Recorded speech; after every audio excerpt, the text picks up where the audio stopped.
বন্ধুরা, আজ আমরা এসেছি রাজকান্দি পাহাড়ে। আপনারা দেখতে পাচ্ছেন যে গণপ্রজাতন্ত্রী বাংলাদেশ সরকার এখানে টেকসই বন জীবিকা সুফল প্রকল্প, সাস্টেনেবল ফরেস্ট অ্যান্ড লাইভহুড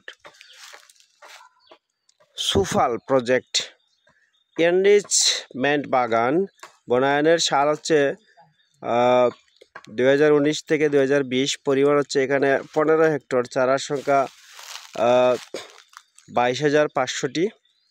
প্রজাতি হচ্ছে চিকরাশি, শাল, কড়ই, গর্জন, কদম, জারুল, গামার, চাপালিশ, কাউ, তারপর কালোজাম, তারপরে ঢাকি জাম, বর্তা, মেহগনি ইত্যাদি।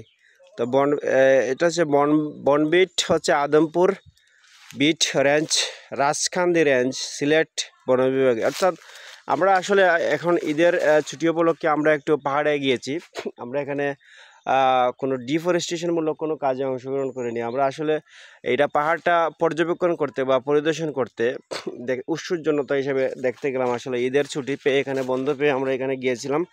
গিয়ে অনেক জায়গা, অর্থাৎ এখনও পাহাড়ের মধ্যে আছি আমরা। অনেক জায়গা আসলে পাহাড়ের মধ্যে আপনারা দেখতে পাচ্ছেন এখানে যে বড় বড় বৃক্ষ আছে, এখানে টেকটোনা গ্রান্ডিস আরও বিভিন্ন ধরনের বৃক্ষ আছে। এখানে কিছু বন নিধন হয়েছে। এখানে দেখতে পাচ্ছি যে এখানে বন এখানে মানুষ আগুন লাগিয়ে দিয়েছিল। আমাদের আসলে খুব ভালো লেগেছে আজকের দিনটা। এখানে আমরা ঈদের ছুটিতে এখানে আমরা অনেক সময় এনজয় করেছি। তো অনেক ভালো লেগেছে। আপনারা চাইলে এই যে কুরমা বনবিট বা এখানে আরেকটা বনবিট আছে, আদমপুর বনবিট এবং কুরমা বনবিট। আমরা হচ্ছে আদমপুর বনবিটে একটু ঘোরাফেরা করলাম এবং পাহাড়ের মধ্যে ঘোরাফেরা করে আসলাম। আমরা কিন্তু এখানে কোনো অবৈধ বা অপরাধ কর্মকাণ্ডে আমরা লিপ্ত নই। আমরা জাস্ট এখানে কোনো বৃক্ষ নিধনেও যাইনি।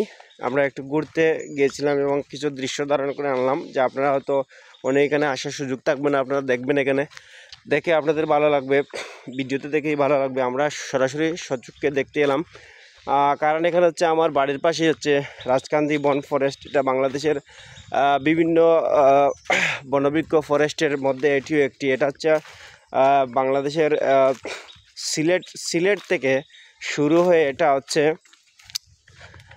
ত্রিপুরা রাজ্য হয়ে বাংলাদেশের চট্টগ্রাম পর্যন্ত এই রাজকান্দি পাহাড় পরিবেষ্টিত। এটা অনেক বড় পরিবেষ্টিত। যেহেতু এই রাজকান্দি পাহাড়ের কিছু অংশ এখানে ভারতের মধ্যে প্রবেশ করে ফেলেছে, এই জন্য আমরা এটাকে পুরোটা বাংলাদেশের বলতে পারি না, যার জন্য আমরা সবচেয়ে বড়